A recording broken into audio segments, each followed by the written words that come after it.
I pulled my rabbi over to the side. What do you personally think is going to happen to you when you die? I really wanted just to know from my rabbi, what did he think? His answer was, I don't know. The fact that he didn't have an answer for himself really floored me. It made me probably just hold on to what it meant and what it means to be Jewish culturally and traditionally, but not really be thinking about anything really beyond that. I grew up in a Reform, really liberal Jewish congregation. I went to Hebrew school. I was involved in Jewish day camps. I was a counselor in an overnight camp. I was involved in a Jewish fraternity. I mean, just a lot of these things, but I don't think at any time did I ever really fully know whether I believed that God was real or not. When it came to education or knowledge or information about Jesus, really what I knew was that we are survivors of Christian persecution. So no, I've never read the New Testament, and actually never would have wanted to. I was afraid actually of that, because I was sure that somewhere in there it had to say something like, let's go to Canaan to get the Jews.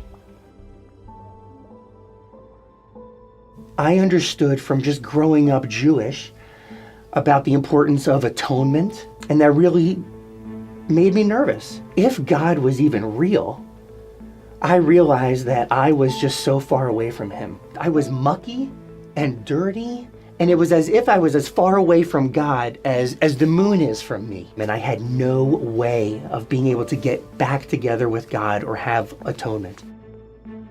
When a good friend of mine ended up getting saved or coming to believe in Jesus, I remember being nervous for him and wondering what this was going to be like. I didn't even know if God was real,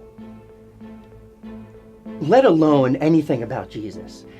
But I really saw this change in him.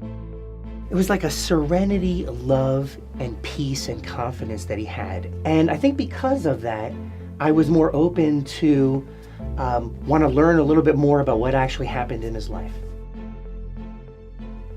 When I read the New Testament for the first time, which I had not wanted to read, but when I read it, I was really just surprised and shocked that this was Jewish. And I'm checking all of these parts in the Old Testament and the prophecies in the book of Isaiah that are actually exact for what it was saying in the New Testament, and my mind was blown. It was a book about this man who really was the fulfillment of Scripture.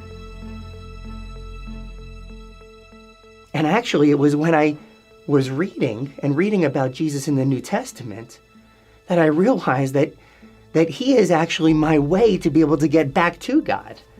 I just couldn't fathom it before, and this was all making sense. I was really taken by him, that he was saying words that were just so true and filling and life-giving to me. And the first thing that I actually said was basically one sentence. And I said, God, I want to just tell you that I am sorry because I have hated your name. And it took me months to be able to go ahead and get to that point where I could be able to thank my God by name.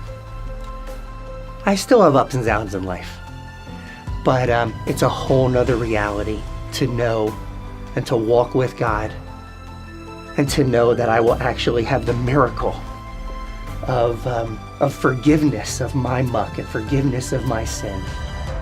God has given me more love, more patience, but most importantly, forgiveness. And it is my heart cry that my Jewish people would be able to also know the truth of what it means to have forgiveness.